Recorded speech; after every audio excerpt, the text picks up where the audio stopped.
جیسے ایک گروہ ہوتا ہے نا جی، یعنی وہ تو نیشنلزم بھی اس کے اندر بھی بہت خیر ہوتے ہیں. جی، یہ جو ایک ہوتا ہے نا مافیا، یہ اس طرح کی اپروچ ہے. بالکل.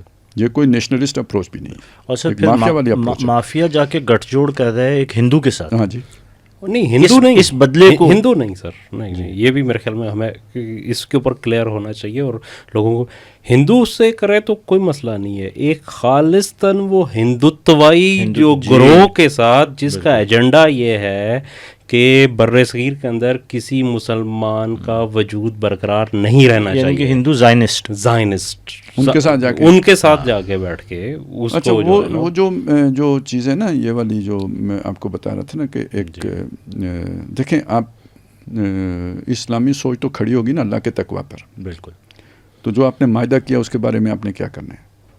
اگر آپ اسلامسٹ ہیں، کافروں کے ساتھ بھی معاہدہ کیا ہے تو آپ اعلانیہ توڑے بغیر ان کے خلاف کوئی قدم نہیں اٹھا سکتے. بالکل صحیح. اور توڑیں بھی کہ تب ان کی طرف سے کوئی زیادتی ہوگی تو آپ نے پھر بھی خفیہ کارروائی نہیں کرنی ہے، اعلان کرنا ہے کہ آپ نے یہ زیادتی کی ہے اور اس کے نتیجے میں ہم نے یہ معاہدہ ختم کر دیا ہے سوا، تاکہ دونوں برابر ہو جاؤ، غلط فہمی میں کوئی نہ رہے. فم بِذِلَيْهِمْ عَلَىٰ سَوَا، ان کا معاہدہ ان پر لوٹا دو تاکہ برابر ہو جاؤ. یعنی غلط فہمی میں کوئی مارا نہ جائے، نہ تم بھی اپنی تیاری کرو وہ بھی اپنی تیاری، پھر لڑو. ٹھیک ہے، فم بِذِلَيْهِمْ، یہ اسلامی سوچ ہے. تو انہوں نے امریکہ کے ساتھ کوئی معاہدے کیے ہیں؟ بالکل.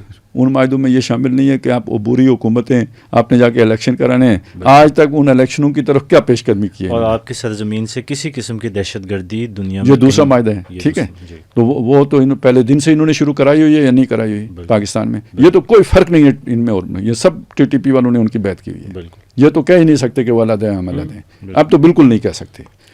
آخری بات سر، اسلامی خالص اسلامی سوچ میں کوئی ایک گروہ طاقت کے زور پر، کوئی قبیلہ یا کوئی گروہ طاقت کے بل پر مسلمانوں کے ملک پر یا مسلمانوں کے علاقے پہ قبضہ کر لے، کیا اس کی اجازت ہے؟ نہیں. یہ غاصب ہے نا. بالکل. بالکراہ اس کی حکومت ماننی پڑ جائے ایک علیحدہ بات ہے، لیکن یہ کوئی طریقہ کار تو نہیں ہے حکومت میں آنے کا. یہ حضرت عمر رضی اللہ تعالیٰ عنہ کو کچھ لوگوں نے خبر دی تھی کہ یہ مدینے میں اس طرح کی باتیں ہو رہی ہیں کہ عمر کے فوت ہونے کے بعد ہم فلانے آدمی کے ہاتھ پر بیعت کر لیں گے اور اسے بنا دیں گے. تو پھر انہوں نے یہ حج کے موقع پہ انہیں معلوم ہوا، انہوں نے وہیں پہ چاہا اعلان کرنا. تو کسی نے مشورہ دیا سارے دنیا سے مسلمان آئے ہوئے ہیں، تھر تھڑی مچ جائے گی، آپ یہاں پہ نہ کریں. تو جو ہی مدینے واپس آئے، یہ جو اولو الامر کہیں یا جو بھی اصحاب حل و عقد جو تھے وہاں کے پریزیڈیم جو وہاں کا تھا، ان کو جمع کیا اور ان کے سامنے یہ بات کی کہ مسلمانوں کے مشورے کے بغیر کسی کو اگر امیر بنایا جائے گا تو اس کی بیعت یا اس سے بیعت کرنا یہ ایک فاسد عمل ہوگا. تو حضرت عمر کو اسلام آتا تھا یا نہیں آتا تھا؟ ٹھیک ہے، اگر انہیں آتا تھا تو انہوں نے جو سیکھا وہ یہ ہے کہ مسلمانوں کے مشورے کے بغیر امیر نہیں بنا کرتا. بہت سارے یہ بھی مغالتے ہیں نا کہ جی وہ حضرت ابو بکر نے حضرت عمر کو بنا دیا. یہ نامزدگیاں ہیں، یہ نامزدگیاں ہیں. وہ بنے کب ہیں؟ جب بیعت عام ہوئی ہے.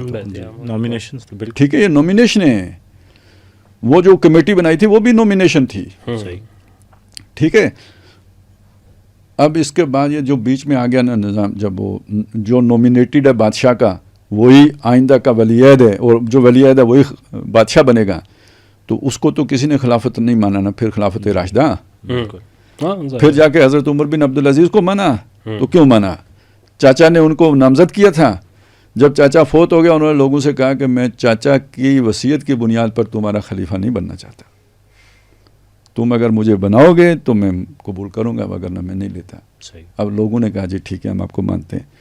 یہ ہوتا ہے مشورۃ المسلمین کے ساتھ خلافت، کیونکہ یہ خلافت اب امت کی ہے. تو امت جس کو اپنا ریپریزنٹیٹیو بنائے گی وہ ہوگا ٹرو ریپریزنٹیٹر. تو یہ تو مسلط شدہ ہیں بندوق کے زور پر. یہ کیسے اپنے آپ کو افغان عوام کا نمائندہ کہہ سکتے ہیں؟ نہیں ہے. اور یہ کیسے امارت اسلامیہ کا ٹائٹل استعمال کر سکتے ہیں؟ نہیں ہے. وہ پہلے ملت اسلامیہ سے وہ سند حاصل کرو.